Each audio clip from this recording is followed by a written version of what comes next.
ఓ మరణం 100 ప్రశ్నలు సమాధానాలు రాబట్టే లోపే యాక్సిడెంట్ అని తేల్చేశారు పోలీసులు. కొడుకు మరణంపై ఆరా తీసిన తండ్రికి నిఘానేత్రాలు అండగా నిలబడ్డాయి. ఆయన ఖాకీలు మాత్రం డోంట్ కేర్ అన్నారు. దీనిపై దుమారం లేవడంతో కేసును మళ్లీ రీఓపెన్ చేశారు అధికారులు. దీంతో అసలు విషయం బయటపడింది.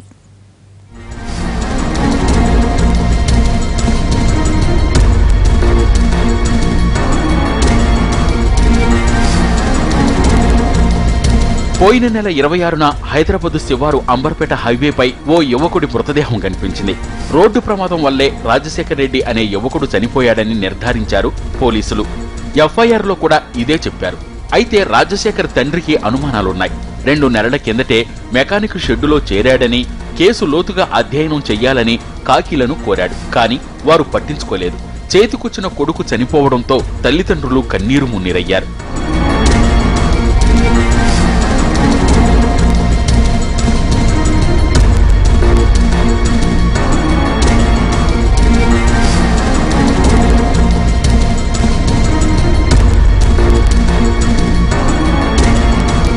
కొడుకు అంత్యక్రియలను సాంప్రదాయబద్ధంగా పూర్తి చేశారు. అసలేం జరిగింది? ఉదయం తోటి వర్కర్స్ తో కలిసి పనికి వెళ్లిన రాజశేఖర్ సాయంత్రానికి ఎలా శవమయ్యాడు? ఆరా తీయడం మొదలెట్టాడు తండ్రి రవీందర్ రెడ్డి. దీంతో నిజాలు ఒక్కొక్కటిగా బయటపడ్డాయి. గత నెల 26 ఉదయం మెకానిక్ షెడ్డు ఓనర్ మల్కాపురంలో ఇచ్చిన పార్టీకి వెళ్లాడు. తోటి వారితో కలిసి రాజశేఖర్ ఫుల్గా మద్యం సేవించాడు.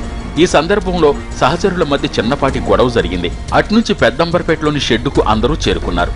ఇంతలో రాజశేఖర్ రోడ్డు ప్రమాదంలో చనిపోయాడని తల్లిదండ్రులకు సమాచారం అందించారు తోటి వర్కర్లు.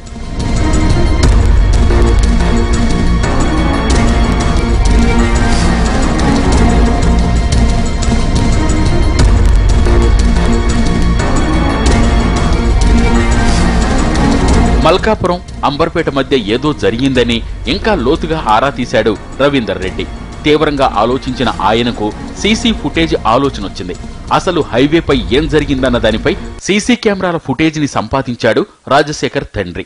అసలు సీసీ ఫుటేజ్ చూసి రవీందర్ రెడ్డి షాక్ అయ్యాడు. మద్యం మత్తులో ఉన్న వర్కర్లు రాజశేఖర్ తో గొడవ పడుతున్నట్లు స్పష్టంగా కనిపిస్తోంది.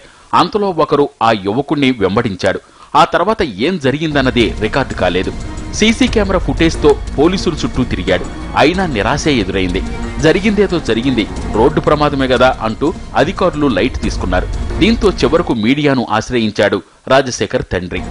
సిఐ గారు కూడా మొన్న కూడా నీ కొడుకుని కొట్టింది సీసీ కెమెరా తీసుకుపోయినా సార్ ఇట్లా సంగతి చెప్తే చూసినాం, మేము అన్ని చూసినాం. కానీ ఏదో పరాశకం వాటికి కొట్లాని చేసిరు. కానీ అక్కడ పోయి ఉరికిండు, డివైడర్ మీద కూర్చొని అరే పడకరా పొరా అని గాడి పోతున్నా అనగానే మళ్ళీ ఉరకపోతే ఎక్కడితో గుర్తులేని కారు వచ్చి తాకిపోయింది.